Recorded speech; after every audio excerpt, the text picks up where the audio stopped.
ഈശോയിൽ പ്രിയപ്പെട്ടവരെ, നാം പലപ്പോഴും കേട്ടിട്ടുള്ള ഒരു വാചകമാണല്ലോ, no man is an island. മനുഷ്യൻ ഒരിക്കലും ഒറ്റയ്ക്ക് ദ്വീപുകൾ പോലെ കഴിയേണ്ടവനല്ല, അവനൊരു സാമൂഹിക ജീവിയാണ്. എന്നാൽ പലപ്പോഴും ചില മനുഷ്യരൊക്കെ കുടുംബത്തിലും സമൂഹത്തിലും ഒറ്റപ്പെട്ട് കഴിയുന്നുണ്ട്. അവരുടെ അടുക്കലേക്ക് വരുന്നവരെ സ്വീകരിക്കാനോ അംഗീകരിക്കാനോ തയ്യാറാകാതെ അവർ കഴിയുകയാണ്. ഇന്നത്തെ വചനത്തിലൂടെ കർത്താവ് നമ്മളോട് പറയുന്നത്, അവിടുന്ന് നമ്മെ ഓരോരുത്തരെയും സ്വീകരിക്കുന്നത് പോലെ നമ്മളും പരസ്പരം സ്വീകരിക്കണമെന്നാണ്. കർത്താവ് നമ്മളെ സ്വീകരിക്കുന്നത് എന്തെങ്കിലും വ്യവസ്ഥകൾ പറഞ്ഞിട്ടല്ല, നമ്മളിൽ മാറ്റങ്ങൾ ഉണ്ടാകണമെന്ന് ആവശ്യപ്പെട്ടിട്ടല്ല, മറിച്ച് നമ്മളായിരിക്കുന്ന അതേ അവസ്ഥയിൽ അവിടുന്ന് സ്വീകരിച്ച് സ്നേഹിക്കുന്നു.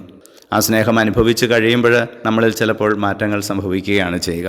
മനുഷ്യർ പരസ്പരം സ്നേഹിക്കാനും അംഗീകരിക്കാനും തയ്യാറാകാതെ വരുമ്പോഴാണ് കുടുംബജീവിതവും സമൂഹ ജീവിതവും ഒക്കെ ഒത്തിരി അസ്വസ്ഥതയും അസമാധാനവും ഉള്ളതായി മാറുന്നത്. ഭാര്യ ഭർത്താക്കന്മാർ തമ്മിൽ, മക്കൾ തമ്മിൽ, കുടുംബാംഗങ്ങൾ തമ്മിൽ, സമൂഹ അംഗങ്ങൾ തമ്മിൽ ഈശോ നമ്മളെ കാണിച്ചു തന്ന അതേ മാർഗത്തിൽ പരസ്പരം അതേ അവസ്ഥയിൽ സ്വീകരിച്ച് സ്നേഹിച്ച് നമ്മുടെ ജീവിതങ്ങൾ മനോഹരമായി തീരട്ടെ.